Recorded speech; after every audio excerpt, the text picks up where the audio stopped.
Wherever you go near the Providence waterfront these days, they are impossible to miss.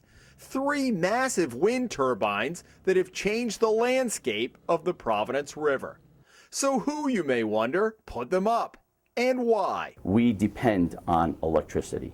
Wastewater treatment plants are the largest electric users in the country. Tom Yuva is overseeing the turbine project for the Narragansett Bay Commission, which handles the wastewater for 10 communities and 70% of all households that have sewers in Rhode Island. The commission handles 30 billion gallons of sewage annually, spending $4 million a year on electricity. Even a small rate increase that might cost me $20 in my house translates into hundreds of thousands of dollars for you. Absolutely, absolutely, and that translates into the 10 cities and towns that we send our bills to. So anything that we can do to stabilize our electric rates helps our ratepayers. So the commission began exploring wind energy 6 years ago.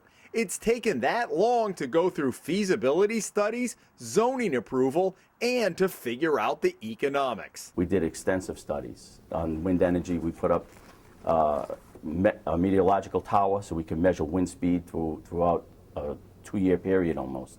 So we had plenty of wind data so that we knew that this was a potential good site. That, you know, not a site that an expensive developer might go in to build in, but because we could use the energy here, it was very cost effective and a good opportunity for us. Did your gut tell you that you thought the wind was good, or were you surprised when the results came back? No, I wasn't surprised. It's windy here every day. The way the wind comes up Narragansett Bay, it's almost like a funnel, and it blows the wind right up the bay, right over our facility. And that's one of the big differences between this project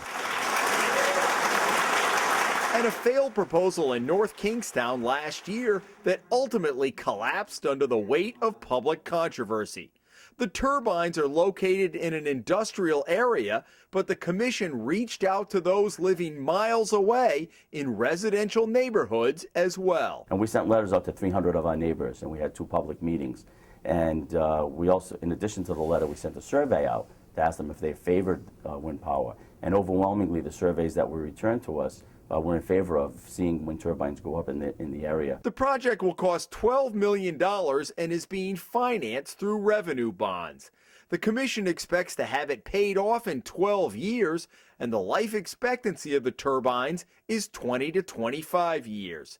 No federal money is involved, and because some of the parts were manufactured overseas, the commission could not take advantage of stimulus money. There's one turbine manufacturer in America that makes these size turbines, and that was General Electric. They wouldn't even talk to us.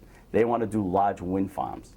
They don't want to do small projects like this. So 3 turbines to them was not worth their time. They wouldn't even talk to us. The project is also different from the controversial turbine the town of Portsmouth put up several years ago, with the purpose of selling all of the electricity it produced back to National Grid.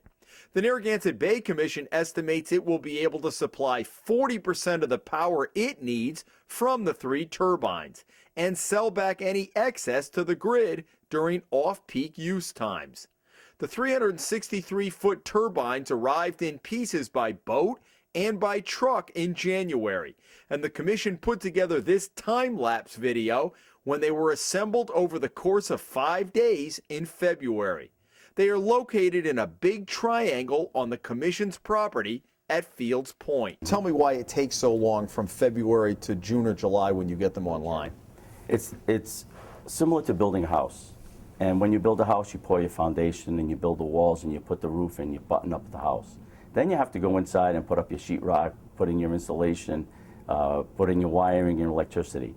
And that's where we stand right now. The commission is also building a huge central link that will take in the electricity produced from all 3 turbines and distribute it. Jim, if you can't put up wind turbines in this industrial area of Fields Point, you can't put them up anywhere in Rhode Island. It's not going to happen.